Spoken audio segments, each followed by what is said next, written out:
My name? The date today? Yeah. Oh, I actually don't know if I know that. Is it the 8th?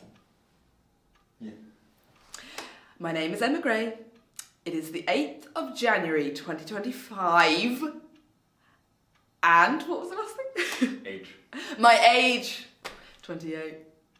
Yeah.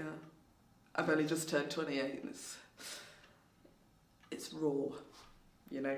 Still a bit raw. It's old, that's what it is. Gosh. 2024. Yes. Brief summary. Oh, sorry, I'm spelled. Brief summary.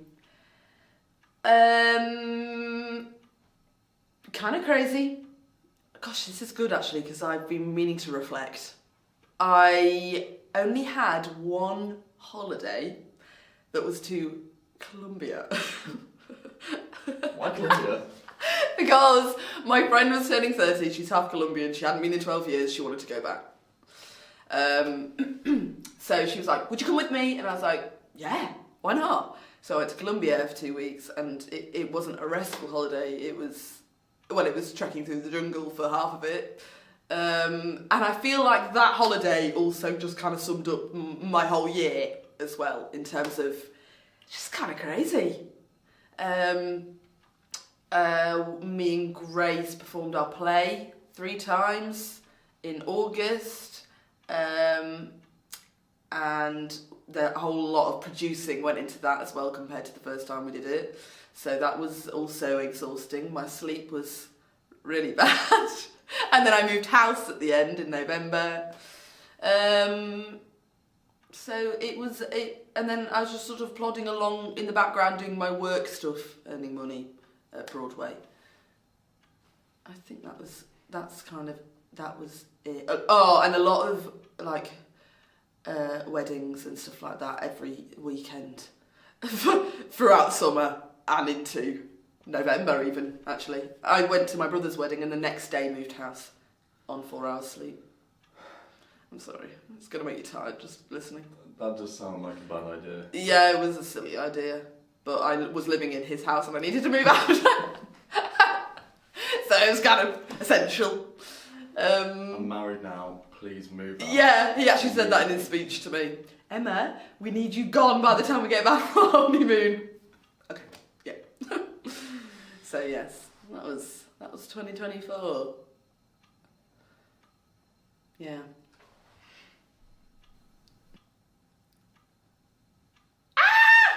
A highlight.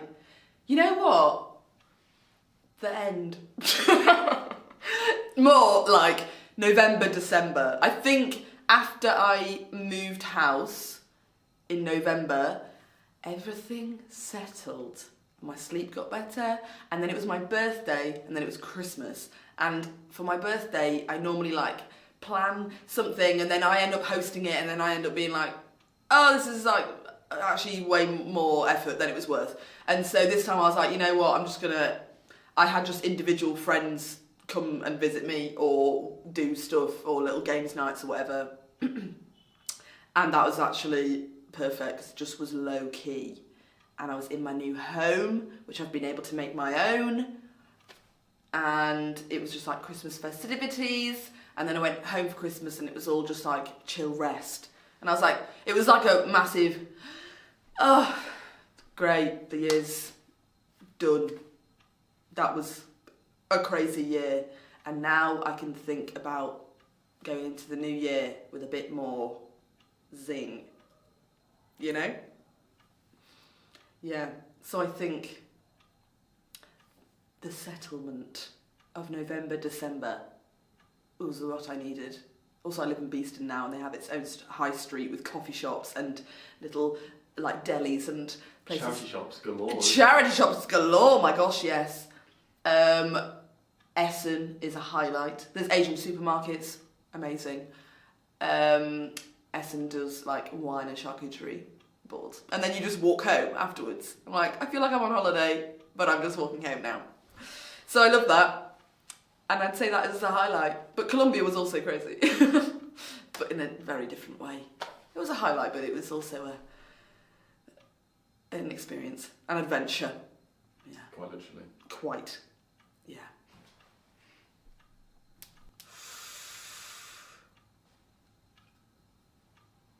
Oh, I should have thought about these things beforehand. I'm so sorry. I achieved. I mean, I think doing a run of 3 shows of our play and selling out every show was an achievement that I'm proud of, especially as we did a lot of the producing.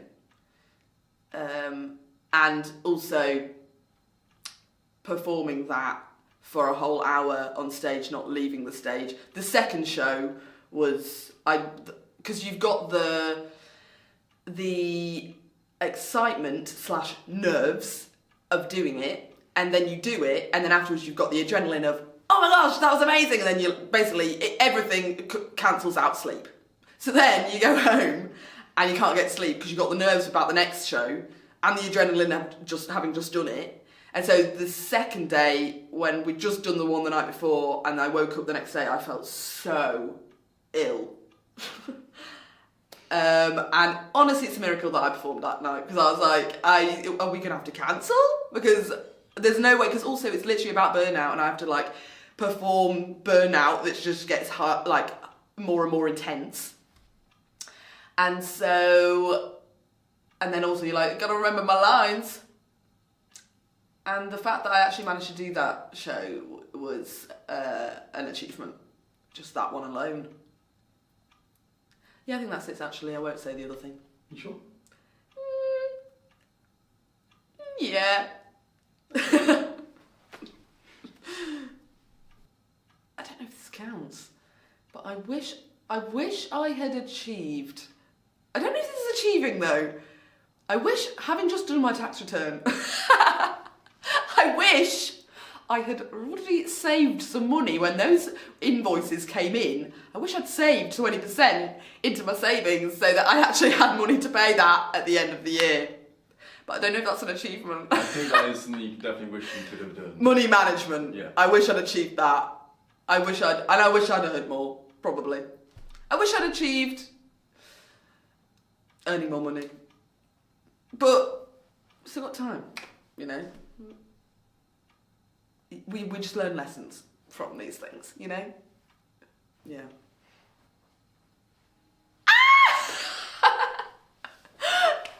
Right now. Oh no. I really should have thought of these things.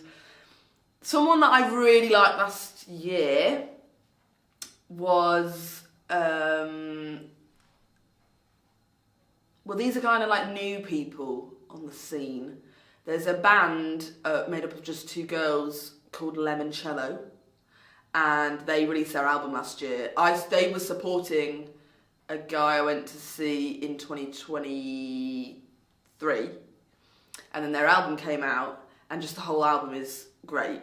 And there's like cello in it, Lemoncello, and they're Irish, and it's very folky, but also with like a, you know, not just like olden day folk, more just like modern day. And there's some really good. There's a song called Hard Truths or Harsh Truths. Hard Truths. I think Hard Truths. Hard Truths. That would make sense, wouldn't it? Harsh Truths. I suppose either could work. Oop, well, it could be one or the other. And that is like one I could just keep on listening to.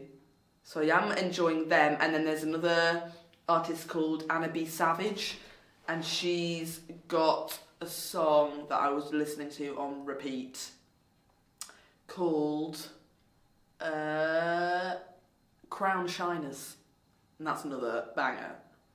So they are like 2024 people / music I was listening to that I'm still listening to now. Even though my Spotify Wrapped said that Nina Simone was my top artist. But that's because my sleep was awful this year, and my top song was He Needs Me, which I had on my sleep playlist. And like a couple down from that was Elbow, Jesus is a Rochdale Girl. Because it's another great one to listen to when you need to fall asleep. And I was like, what? These ones are coming out of me top? I was like, no, I definitely listen to other things more than that, but it's because I was listening to it every night and I'm really bad to sleep the whole year. So, and I know there are other artists. I'm a varied, music listener. So I know there is more, but they're on the top of my head. Oh, well, then it would be He Needs Me by Nina Simone, but that's only because I was listening to it to go to sleep. What do you reckon it'd be outside of that?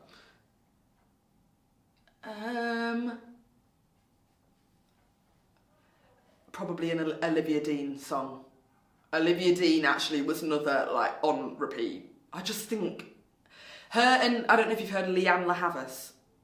She's very similar to Olivia Dean, and I just love that, soul pop genre. And their voices are, But I also I love Haim. They're probably my favourite band. Just female rock. Smashing it out the park. Yeah.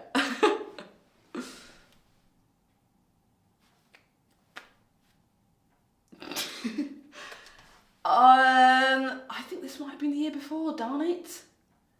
But I watched it again and I still love it. Past Lives. That was 23. That was 23, wasn't it? I agree. So good film. Though, it's so good. And then I got to show, I now bought it on Amazon, so anytime a friend comes over and they haven't seen it, oh, well, we're going to have to watch that then. But last year, what was it?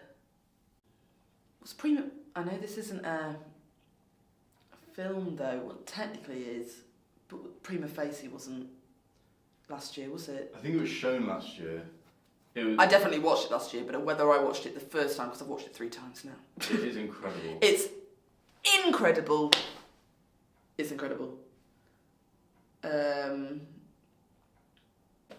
It's because I know what my favourite films are, but I don't know what my favourite... and if it was the year before, I could list off Past Lives, Triangle of Sadness, Women Talking. They were, incredible films, whereas last year, I don't know if anything really stood out. Clearly not. as whoa, that was my favourite film of the year. Although now I'm saying that, I remember being I think this is my favourite film of the year. So far. It must have been right at the beginning of the year. Holdovers was good. As a Christmas film. Because this year when people are what's your favourite Christmas film? I'd say Sleepless in Seattle, which I don't know if it even is a full Christmas film. Of course, it's a considered one. But then I'd say, and The Holdovers was really good. But that's shocking. Because even that was supposed to come out the year before, but because of all the strikes, it came out in January. I watched Priscilla, that was alright. It wasn't. I'm sorry, this is... Or TV series, you just said TV. I watched a lot of TV. Oh! No, I know. I think I know, but I didn't watch a lot of TV. But I did watch Happy Valley, the first series, and Sarah Lancaster in that is so good. She's a badass boss bitch lady, and she's just you just see her behind a desk in the police station, and then she's puts her glasses down, and I'm just like, you are just exactly who I want to come on the scene if I am hit by a car or something.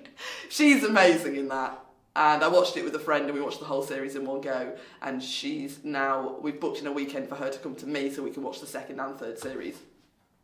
So that's probably the best TV series I saw last year. Even though that didn't come out last year. But I did watch it last year. Great. Sorry. Yes. I did vision boarding with my friend the other day, and we went through different categories. And in the career category, it is to do more freelance work or build that up, whether that is sort of doing my own freelance business, or if I find an agency that I can make content creation for other businesses, / make more of my own contents. Basically, content creation is the headline for the year, and hopefully make more money doing it, because at 28 I would quite like to be earning a good living wage. instead of the pittance, you know. So I think, yeah, content creation is the main thing, and just getting rid of the fear of posting stuff on my own account, etc. I don't know why that fear is there, because I've literally been making content for like all of my life. So I am well experienced, I think. And saving 20% of the tax. And saving, thank you for the reminder. Exactly, get it in there. Yes, and saving 20% of each of my invoices. 100%, yeah. That's 20%. 20%, yes, otherwise I won't be making much money because I must be going into the tax. Haha. Yes. Plans. Plans are, well, for different things. To have more holidays that are relaxing built in throughout the year so that I have, you know, spaces of rest. Plans are also to make more content. Plans are also to hopefully get our play in front of more like industry professionals, to maybe push that a bit more in a direction that we can perform it more in front of more audiences. But then if a theatre takes it on or something, then it can be pushed a bit further than just us doing it to friends and family.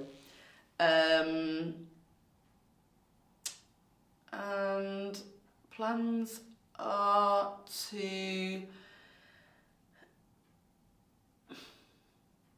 have more like daily rest, hopefully.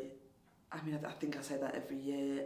I'm not very good at it, but the plan is to not get burnt out this year, because I did get burnt out again last year. So managing those things, yes. More Nina Simone. More Nina Simone, exactly. Precisely that, yes. She'll be top for my Spotify Wrapped again, I'm sure. Predictions? Yeah. What, with the world or? Worldly things. Well, I dread to think, really. I dread to think about what Trump's going to do when he gets in. I dread to think about what Russia are going to do. Ukraine. I wonder what's going to happen with Britain now that Labour are in. I don't know. Predictions. Something's going to go tits up. But I don't know what. Something will, though.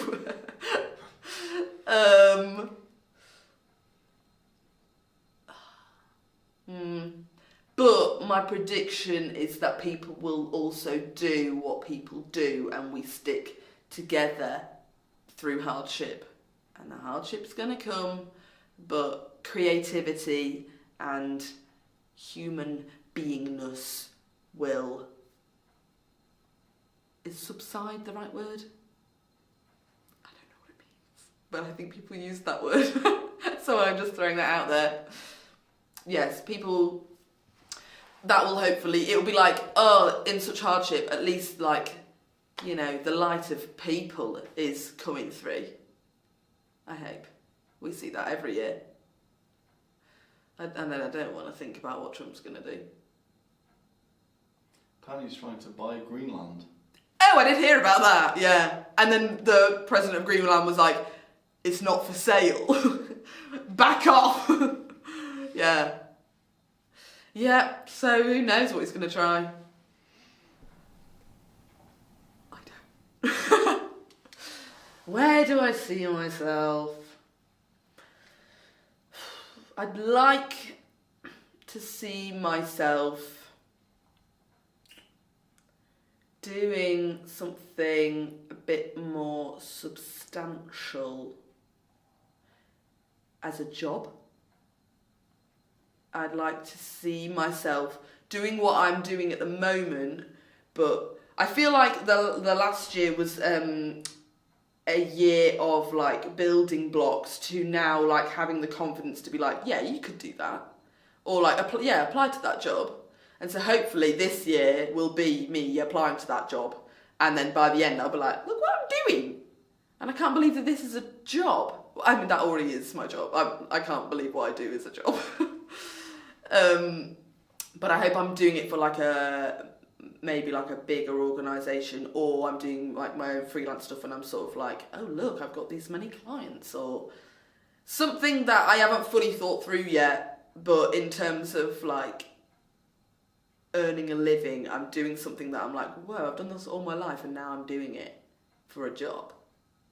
I'm hoping that it'll be something like that.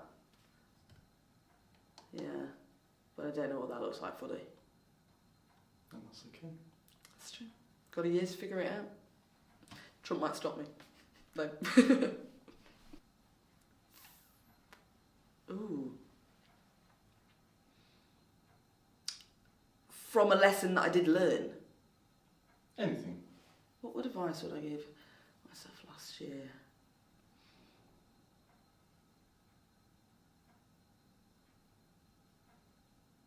It's kind of the same advice I'd probably be giving myself now. Which is... Okay, no. Actually, no. Well, it is what I'd give myself now. It's what I constantly need to give myself, is just... Emma, just rest. Just slow down. And you can say no. And just do it. Because the other day I thought, one day you're literally just going to be dead. So like, just do stuff. Like, why do you care that what people think or whatever? Because if you don't do it now, and I think this is something I've had a realisation of turning 28, if you don't do it now, then you're only going to get older and wish you'd done it a bit earlier. So just do it now. Just do it. Just do it. So that's what on several different levels, it would be just go for it and see what happens and just stop caring. Which I think I have been good at over time with other things, but it's like you constantly need to apply it to other things in your life. So yeah, just go for it, because now you're 28, or you were 27. You're 27, and soon you're going to be 28, so crack on. I am happy.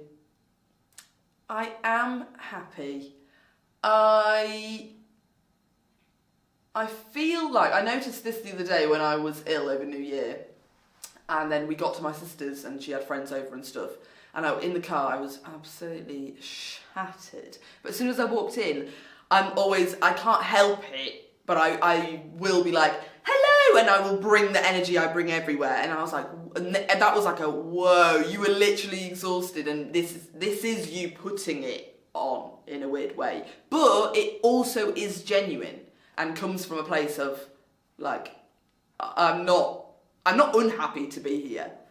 So I am happy, and this year I have been happy.